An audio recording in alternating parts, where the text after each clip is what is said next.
Hello everyone. In today's video, I wanted to talk to you all about my personal failed video game projects and what I have personally learned from them. Now, I'm gonna talk to you about three particular projects. I'm gonna give each project its own section, and at the end, I'm gonna tell you what I've learned and maybe what I wish I could have done differently. Now, if you're someone like me who's in university and maybe you don't have a lot of money or a lot of time or you don't really know anyone who can help you with your projects, maybe you can learn something from this video. Maybe if you find yourself in a similar situation, maybe you can learn something from this video. I already went through the whole, you know, has also might as well do something useful with it. One of these projects was cancelled early on, but I do have a robust script and many assets, and the other two were stopped in the middle of production for various reasons, including personal reasons, school, time, resources, terrible workflow, and things like that. You're going to be seeing just some random gameplay footage in the background, and I'm gonna show you some assets on top so you can get the idea of what I'm talking about, and I'm gonna explain each project a little bit to you. Without further ado, let's begin. Now, what I'm going to do is I'm gonna read to you the official description, quote unquote, of the games. This is the project pitch. This is the way I intended people to get introduced to my personal games. Everything I'm gonna read to you is available on my personal website, which you can go out and see for yourself. It's linked in the description of this video. Starting with the oldest game, this one is called Coffee and Cigarettes.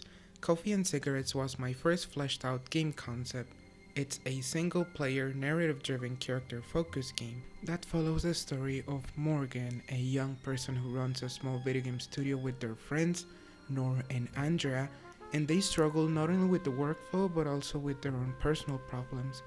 The game emphasized the relationship they have, how they balance personal life and work, and in general, it follows Morgan as they try to figure out life as a non binary person.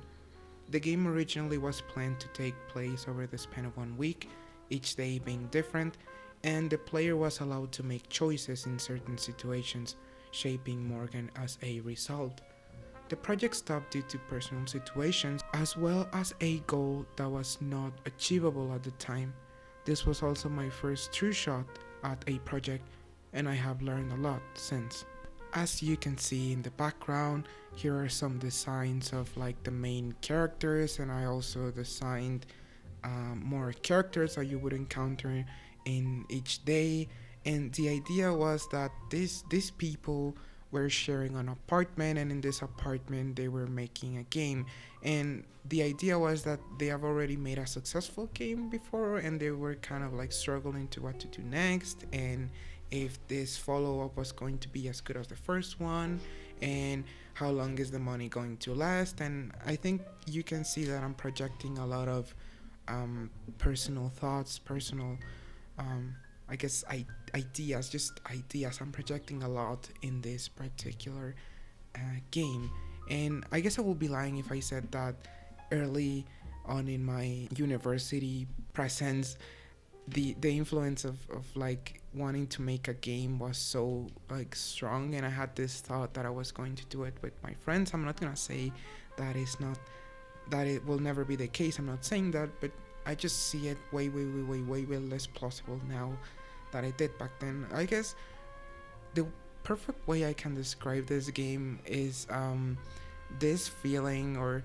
this idea of everything is bright, everything is gonna be brighter, the future will be brighter. If you get my meaning, I had this like idea of like this game is gonna be great, this game is gonna be everything, and and I kind of projected that into the game itself. And like I said, the game stopped due to some personal problems or personal reasons. I was struggling with a lot of anxiety, and at the time, I was still engaging in self mutilation and casual drug abuse, I suppose. And I had to take care of a lot of things, and I was becoming obsessed with this project in general.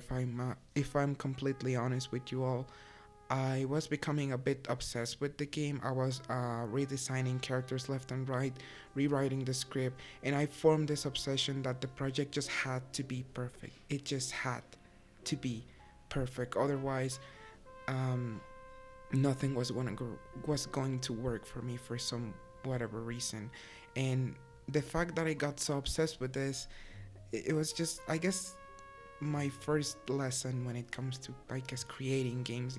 Don't get obsessed with the project. I mean, it's as long as it's a healthy obsession, I suppose it's fine. But I don't think it's like great to dedicate 100% of your time to your video game. There are other things you can do, like taking care of yourself, focusing on school. Maybe you gotta work. Maybe you gotta spend time with your family.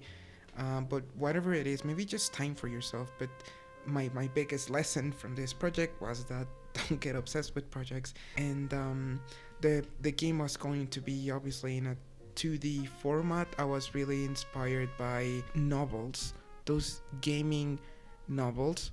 At the time, I was really into more on anthropomorphic animals type of characters, and I got inspired by a game named Amorous, which you can play on Steam for free. That's kind of the game I wanted to make. I just wanted to make it on a smaller scale. One of the problems I had when developing this, quote unquote, developing this project was that I wanted to make a lot of scenarios. I wanted to make the apartment, and I wanted to make like a few street shots, and I wanted to make a cafeteria, and there was just a bunch of assets, and I wanted the backgrounds to look really, really well detailed.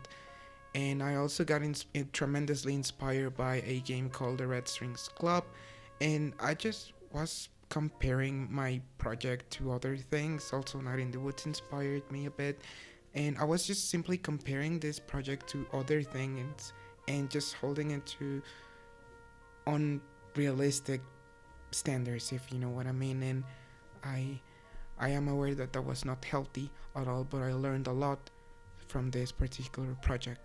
This next project is called Late Night Ideas. Now, this particular project has been through a lot of change. It was originally going to be 2D, and then I wanted to make some other stuff, and then ultimately it was gonna be 3D with 2D assets mixed in between. It was just, I guess, messy. That is something I can assure you. It was a messy project. Also, the script was extremely long, extremely, I guess, heavy, but not in a good way. And one of the other things that shaped the production of this particular project is that it was conceived before the COVID-19 pandemic. And amidst the pandemic, I rewrote the entire project to kind of fit a more fresh or more recent narrative. I wanted to use the COVID-19 pandemic as a story element to shape, I suppose, the characters. Now I'm going to read to you the official description I wrote about this project. Late Night Ideas is a short, interactive, story driven game about the relationship between two friends and the projects they work on.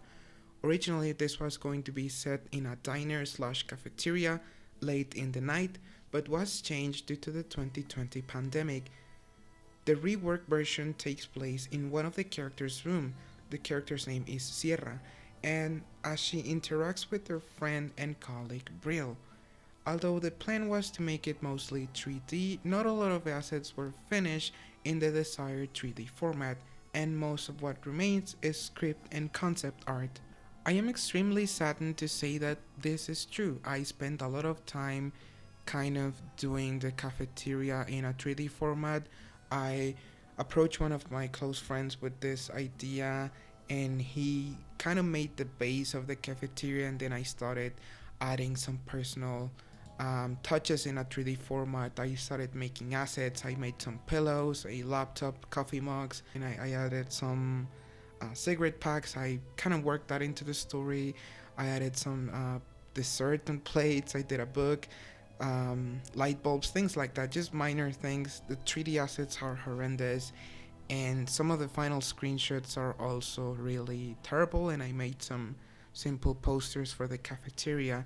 The original idea that was that these two characters were going to be spending time late at night in the cafeteria, and they were talking about making projects, like future projects, but not actually working on them, just the idea, just the illusion of working on a project, but not actually working on it. And they were both students. Well, one of them was Sierra, the main character, was studying law, but she kind of didn't want to study law, but she kind of had to.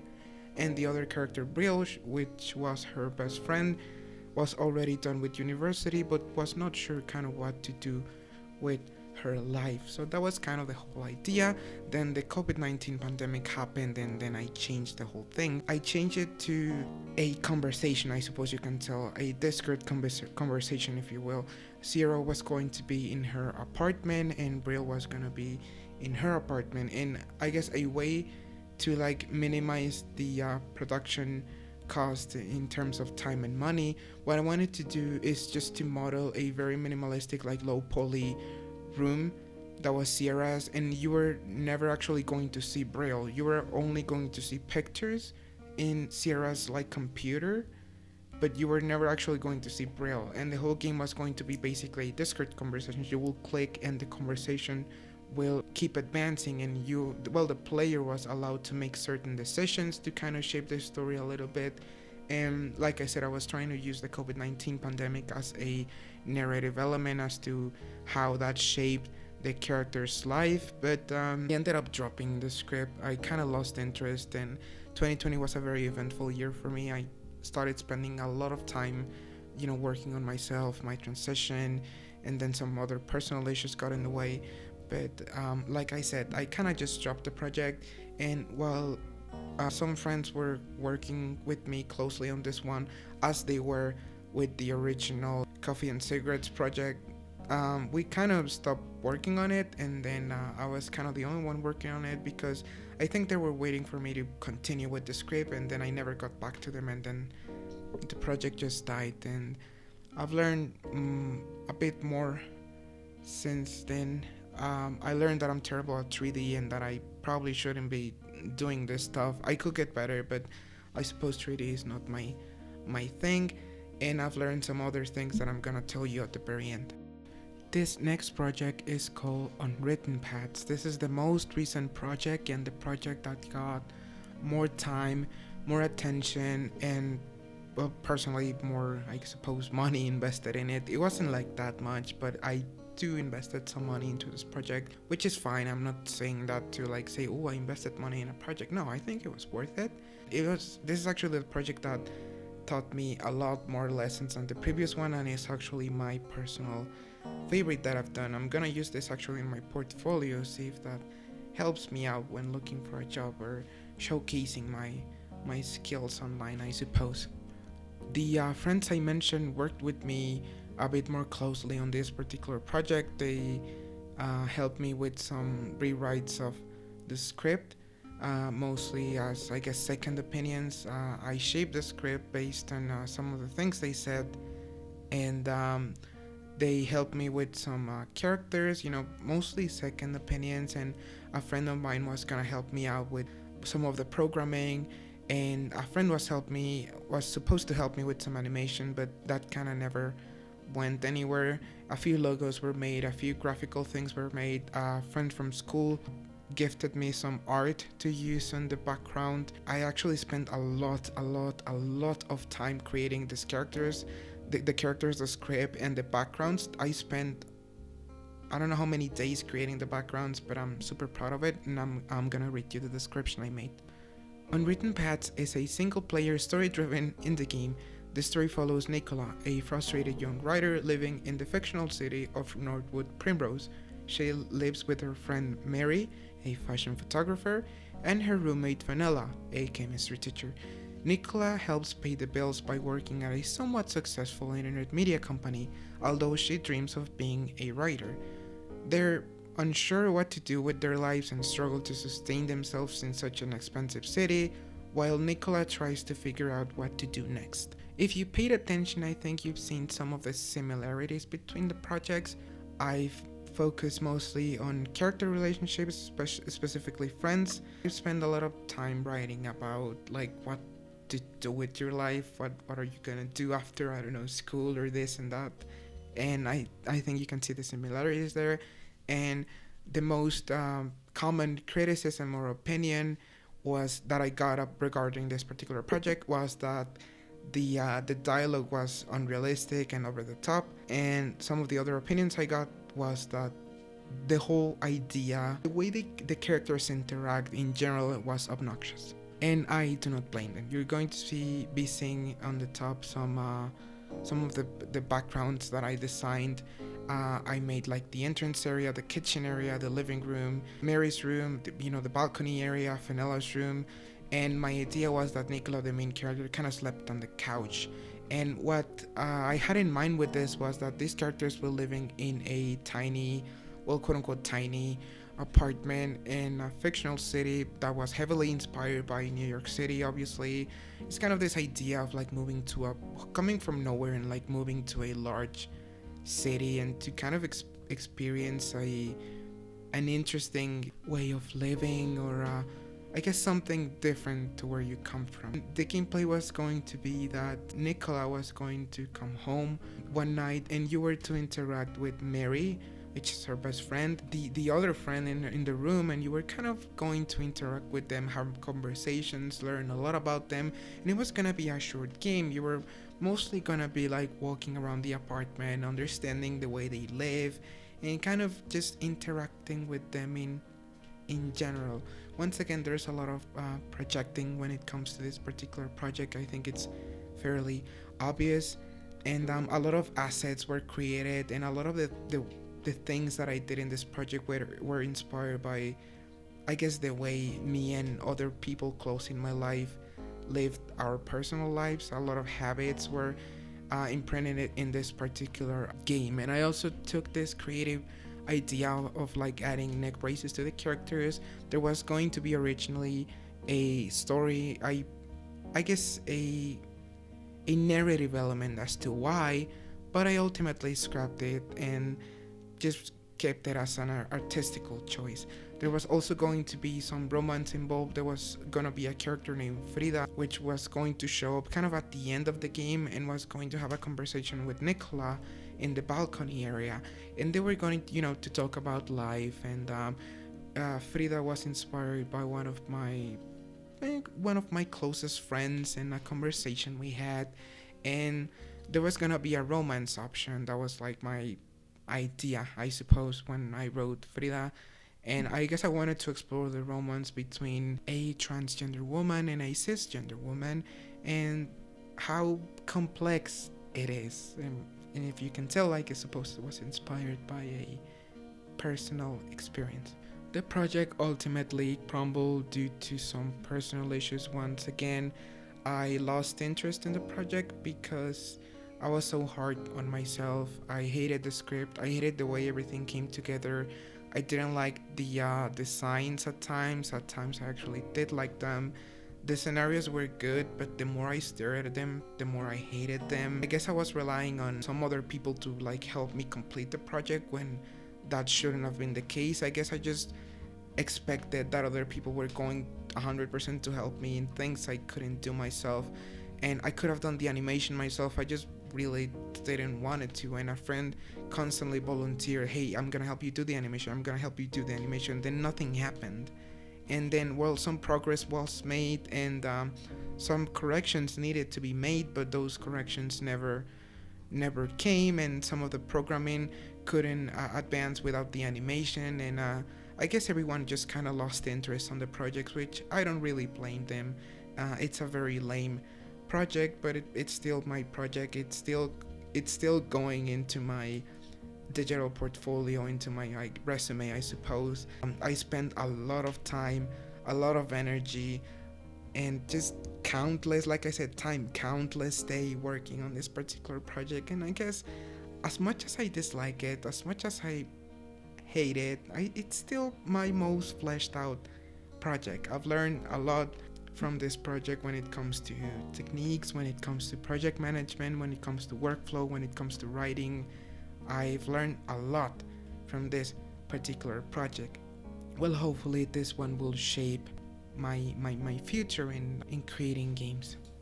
Now, as of the things I've learned, one of them will be manage your expectations. One of the problems with making a video game on your own, or with a small team is that you start to get excited and start to develop these expectations.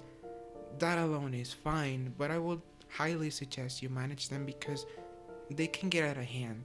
If they do, you'll have extremely high expectations of yourself and others' expectations that no one will be able to live up to, not even yourself. Therefore, you will get frustrated. And once you start getting frustrated, working on the project itself will prove to be a difficult task. Do set expectations though, just keep in mind we're humans and we don't have the same budget and overall resources as a AAA or even AA studio, so everything comes out of your hands and your pocket. So, and obviously your time. Time is a very valuable resource you can't get back. So, don't be too hard on yourself. The next thing I've learned is team and workflow. One of the most important things when it comes to working on projects like this is management. So I wish I would have organized my stuff earlier and sooner. It would have made me working on some of these projects a more smooth and overall better experience. Try spreadsheets, notes, diagrams, etc. Any way it works for you in order to properly manage your time and organize your resources. Now, if you're working alone, that can be easier and harder at the same time. Depends on who you are, I suppose. I prefer working alone, but I don't mind sharing it with trusted individuals, which I ended up doing at some point. And it's hard to properly organize, so know the people you're working with. And if you're working alone, a little outside feedback every once in a while is a good thing. I would also suggest managing your expectations of others, especially if you work with a team. Not everyone works at your rhythm, especially if there isn't much in it for them. If no one's making a dime and there's not much interest or motivation on what you're doing, it simply is not going to work. I can assure you that if you find yourselves in this situation, no matter who you're working with, the weight is going to fall on your shoulders and you have to take care of it. So sometimes, in my opinion, working with more people can be more challenging. So don't take it personally either. It's something hard because it's your game. How can you not? But people can't understand that sometimes, but just try. You don't owe anything to the world. You're here to make your project how you think is correct while accepting valid criticism, of course. Time and resources. Resources like computers, money, office spaces, and more are obviously physical things that can be bought. If you have money, you can have resources. If you work for a company, if you're the leader of a project that's being supported by someone, but if you're on your own, well, you work with what you have. I luckily have a somewhat decent computer, runs all I need to work with, and I have most of the tools at my disposition and making use of the little things. I can't stretch that enough. They are very little things I learn in university and mostly on my own for these particular projects. Time is not that available. Time is not a resource you can buy. You waste time and it's gone forever. You wake up and you're a day older than you were before, so take advantage of it very well. Try to manage it. If you have time at your disposition, use it wisely. If you don't have that much, use it wisely as well. But don't get frustrated if work or school or family or friends or something that's important to you, whatever that is, like sleep, gets in the way. There are priorities, and that is also fine. Next thing is mental health. I said previously that working while frustrated is difficult. Well, so is if you're struggling with mental health. So if you're someone who experiences any type of challenge like this, just know that it's okay to take care of yourself first. It's okay to take a break. You deserve it. And taking the challenge to do this mostly on your own, it's hard, so it's okay. I personally developed an unhealthy obsession with some of these projects. I needed them to be good and perfect because my life simply was not. I was working while being extremely sad, anxious all the time, and at the time I was cutting myself frequently. I used to smoke as well. I wasn't sleeping at all. I will come home from university and take care of my homework and any business regarding school. Then I will play and do other things that needed to be done, then I will simply work and work on the game until 3 or 4 in the morning every single day. And instead of going to bed sometimes, I was so hooked on my project, brainstorming about more ideas and ways to improve upon it, in rewriting dialogue and creating more art and whatnot, that instead of going to bed, I will just simply boot up a game and play until the sun came up. And when you stop playing, you realize, oh, I gotta go to school in an hour and I haven't slept anything, and then repeat. So, for a somewhat comprehensible conclusion, making a game is hard, it's exhausting, it's draining, it will not match your expectations ever. It doesn't matter how much you work on it, how much love you put into it, and if you're working alone, take care of yourself, manage everything properly, don't be afraid to seek help, learn new things, experiment, and look for what you want, and don't give up. Flesh out your idea, have a plan, know what you're doing in general. If you don't, you can learn, take care of your mental health as well, take breaks, and it will be lengthy, so don't give up. You'll get frustrated, you'll get angry, you'll get sad, but it will be worth it if you go through the whole process. A handful of great games have inspired me a lot, and this is still one of my dreams, I suppose. So I won't give up. I've learned a lot from these past experiences, so I hope that what comes next is better, because what comes next it always is better. So thank you so much for watching. I hope you've learned something from this video despite its length, and if you're interested for whatever reason in my projects, you can see them. You can see all the artwork in my webpage. Is going to be listed in the description below. It's a mediocre website, but it works, and I hope you have a wonderful, wonderful day.